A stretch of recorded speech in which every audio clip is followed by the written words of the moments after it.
right now, with your eyes closed, I want you to think of your very favorite place in the entire world. Now, your favorite place is the place that you would rather be more than any other place. And this place has to be a real place. Can't be an imaginary place. And it has to be a real place where you've actually been before. Anya, what's your favorite place? My favorite place is Cape Cod. Gotcha. So, what do you like about Cape Cod? Why is that your favorite place? Because I get to go to the pool there.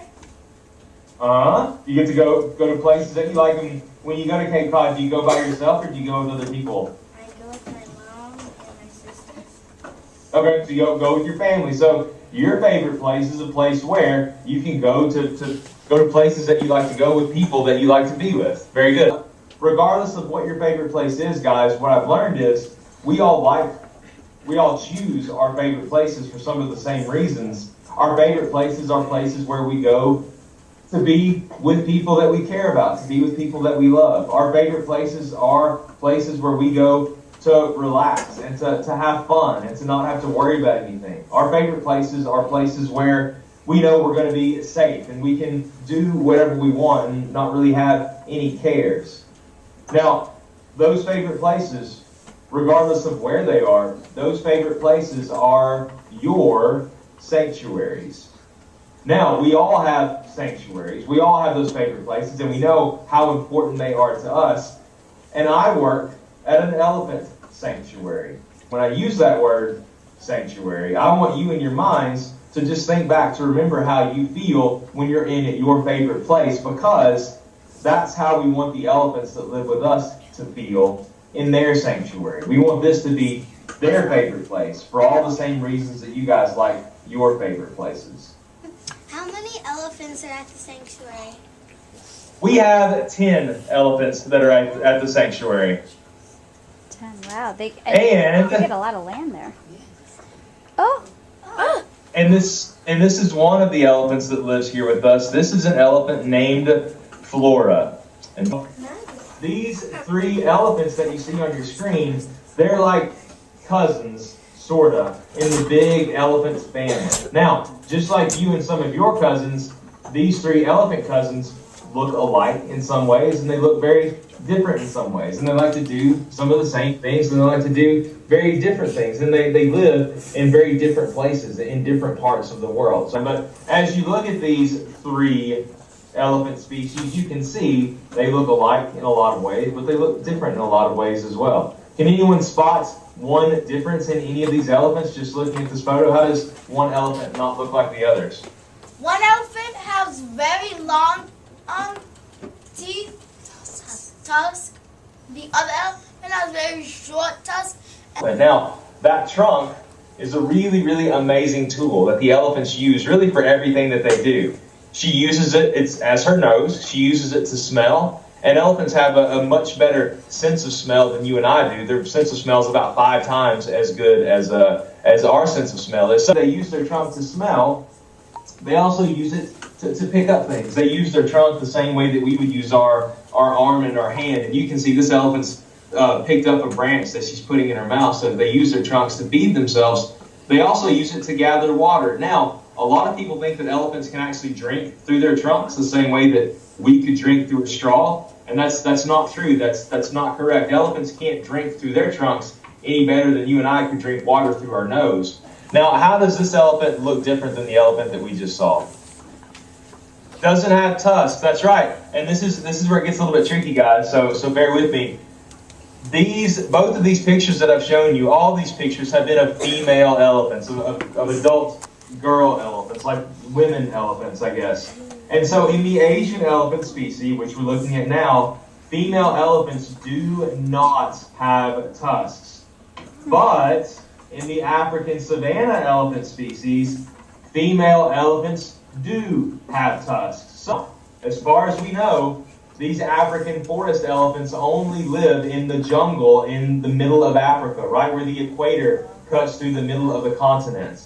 And so these elephants, because they live in a really, really dense jungle, they've kind of gone, they've been able to remain hidden for a really, really long time. We've always known that there were elephants that lived in the jungle, but nobody ever suspected that they were a different type of elephant than the savanna elephants, and we now know that that's the case. She was born in the country of Thailand, which is in Asia, all the way on the other side of the world.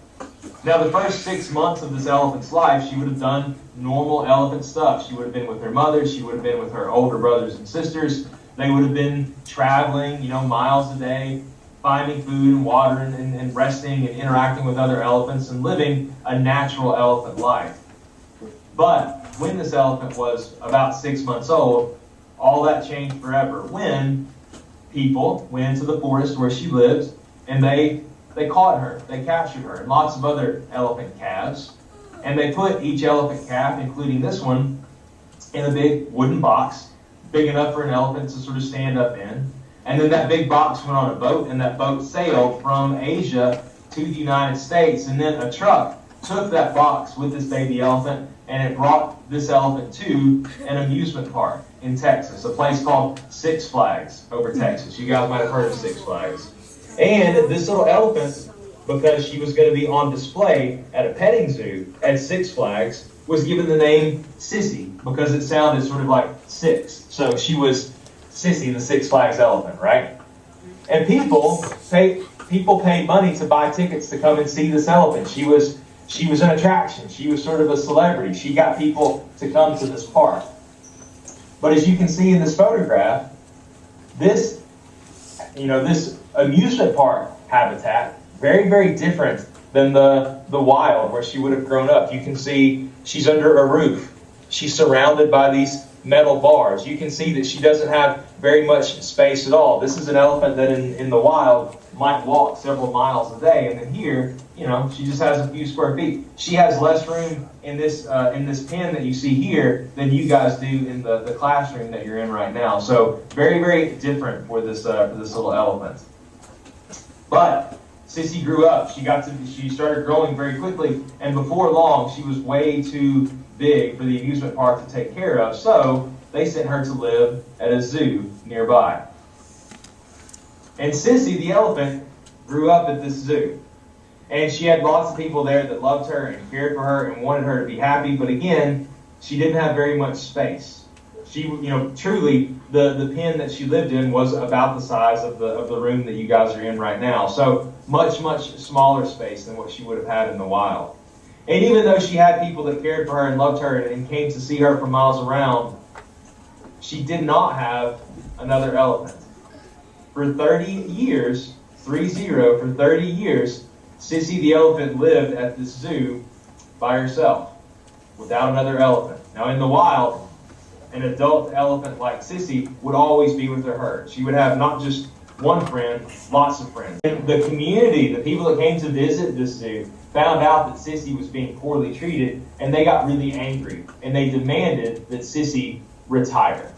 They wanted Sissy to not only leave that zoo, they wanted Sissy to leave the zoo world altogether. They wanted Sissy to have a sanctuary. They wanted Sissy to have a favorite place where, just like your favorite place, the Palisades, Disney World, Cape Cod, whatever, they wanted Sissy to have a place where she could have fun, where she could relax, where she could do what she wanted, where she could be safe, where she didn't have to worry about anything. And they decided it was best to bring Sissy to the Elephant Sanctuary in Tennessee, which is where Sissy lives 17 years later. Sissy came here in the year 2000, and Sissy shares the sanctuary with 9 other elephants. There's 10 of them altogether. And this was a picture of Sissy that was taken last October, I believe. That means younger.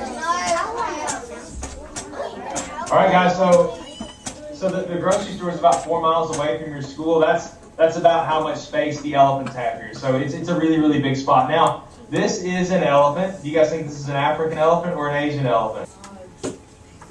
Yeah, she has really, really big ears, and she does actually have tusks. And also, a little hint, if you guys look at the top left of your screen, you'll see it says Africa Barns. That's a pretty big giveaway also if you're watching the cameras. So that is an African elephant. Let's see.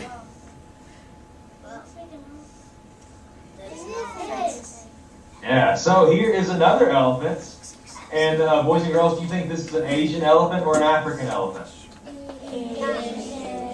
Yeah, this is an Asian elephant. You can tell that her ears are quite a bit smaller, and also she has sort of a rounded back, so she has a different body shape. This is actually an elephant named Debbie. Elephants in the wild are disappearing. There are elephants that are hunted and killed every day, and the reason that they're hunted and killed is not so that people can eat them or something like that. They're hunted and killed because people want their tusks, those big special teeth that poke out of their mouths. Now, these poachers will take away the elephant's tusks, and they'll carve them, and they'll sand them, and they'll polish them, and they'll turn them into earrings and necklaces and works of art and trinkets and all kinds of things that they can sell all over the world for lots and lots of money. And because there are people all around the world that are willing to pay lots and lots of money for things that are made from ivory, and ivory is the material that makes up an elephant's tusks, because there's so much money to be made from selling ivory, there are lots of people that are willing to do really, really bad things to get that money, like kill lots and lots of elephants. On average, boys and girls, just in Africa, there are about 96 elephants a day that are hunted and killed just for their tusks. Now, if that number continues in a relatively short period of time, by the time you guys get to be my age, we could very well have a world without any wild elephants. And that's something that I know makes me very sad. And that's one of the reasons that I love doing these programs, is because I know that the more people that know about this problem, the more people that care about elephants, then the fewer people that are going to try to hurt them. Guys, you are now elephant experts, and you were elephant experts before we ever talked. I knew that because of the questions that you asked, and I can promise you guys that you know more about elephants than probably most of the adults in your life. So you're now in a position where you guys can be the teachers. You can be the ones that can share this really, really great knowledge with the adults in your life. You're going to go home today, and your parents are going to ask you, what'd you do in school? What'd you learn? You can now tell them something that you learned about the elephants, and you can help me teach others about how cool these animals are. So you guys paid wonderful attention. You obviously remembered what we talked about, and I say that brings us to the end of our presentation. So thank you guys for being such good listeners. Thank you. Yeah, you guys have any other questions? Thank you. Guys, let's say thank you. Thank you.